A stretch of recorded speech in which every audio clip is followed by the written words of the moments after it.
Welcome to this tutorial video. In this video, we'll see how we can optimize a part for overhang.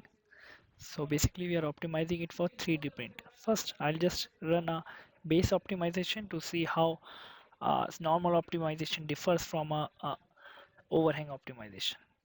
Now let's create a overhang constraint. I can give the angle for the overhang, and now I quickly go ahead and run the simulation.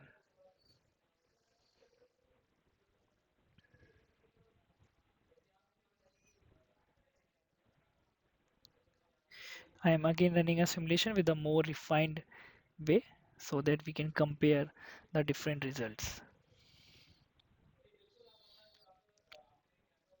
Now we have the results. So this one is without having an overhang constraint.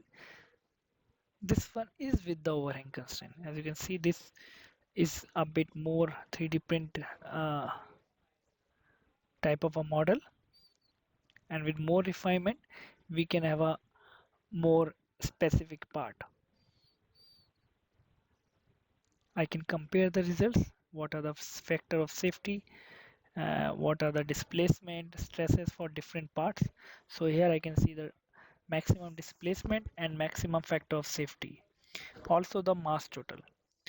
So I can compare the different designs and select the appropriate one. Thanks for watching. Please let me know if you have any questions in the comment section.